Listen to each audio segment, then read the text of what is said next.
Bonjour les amis. Alors ce matin, je me suis réveillé après ma vidéo de la nuit. Vous le savez, il est 8 heures du matin et je pense à nouveau aux choses importantes, c'est-à-dire au cancer, à comment y remédier. Alors la première chose, vous le savez, hein, vous le savez, la première chose, c'est la nourriture, c'est le jeûne, c'est le moral, tout ça, je l'ai. Alors tout ça, je l'ai, le jeûne, hélas, je l'ai, puisque l'inconvénient, c'est que j'ai de nouveau faim, les amis, j'ai de nouveau faim, parce que ça fait maintenant longtemps que je n'ai pas fait de jeûne, je mangeais une fois par jour, et de ce fait, j'ai de nouveau envie de manger. Alors, qu'est-ce que je vais faire pour pas aller manger? Je vais me mettre sur mon vélo et je vais aller faire une balade dans la résidence en vélo, de manière à me refaire un peu les jambes, les muscles des jambes. Pourquoi les muscles des jambes?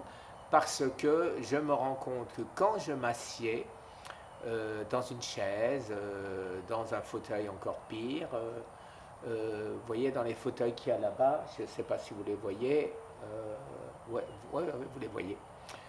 Donc, eh ben, il faut que je me pousse sur les bras pour pouvoir me relever. Alors ça, c'est que vraiment j'ai perdu du muscle. Et donc il faut que je le refasse. Alors jeûne ne veut pas dire que je ne prends pas ce que j'appelle mes TCC, mon maintenant avec Patrick, ma thérapie naturelle, comme ça qu'on a décidé de l'appeler. Et qu'est-ce que je voulais dire d'autre? Et bien sûr, mon thé vert avec la bergamote pour inhiber une des entrées de Scott, et ainsi que tout le reste, gingembre, turméric, et qu'est-ce qu'il y avait encore? De la cannelle. Voilà. Alors ça, c'est pas terrible, mais je le bois tous les matins.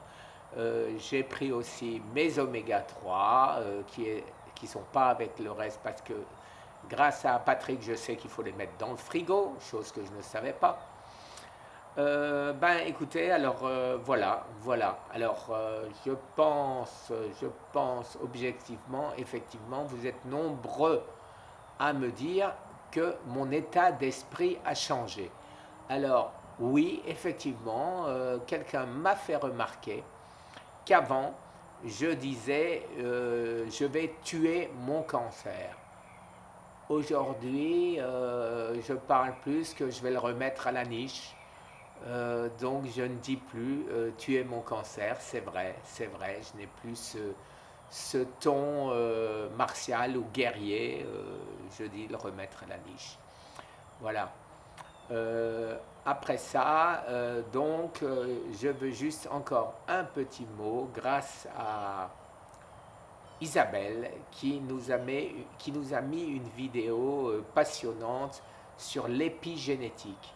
Alors, l'épigénétique, c'est quoi?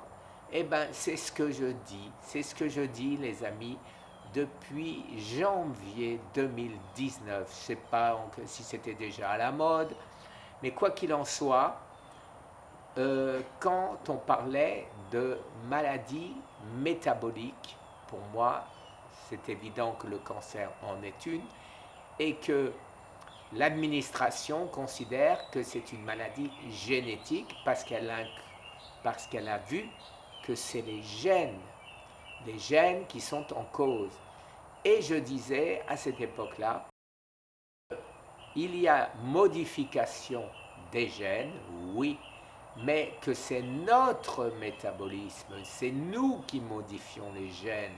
Et c'est pas, ils sont pas nés abîmés, ils sont pas nés déformés, ils sont pas nés modifiés. C'est nous qui les modifions avec notre métabolisme, avec notre saloperie de bouffe, etc., etc. Donc, effectivement, aujourd'hui, on se rend compte de plus en plus que l'épigénétique, c'est quoi? c'est notre corps, c'est-à-dire notre métabolisme, qui transforme nos gènes. Donc, le cancer n'est pas une maladie génétique. Je rejoins pour ça de grands professeurs américains qui considèrent qu'entre 5 et 20% maximum des cancers sont génétiques. Voilà, sur ces bonnes paroles, je vous remercie et tout à l'heure, je vais essayer de prendre une action cam, la coller sur le guidon de mon vélo et que vous alliez vous promener avec moi. Merci les amis, à tout à l'heure.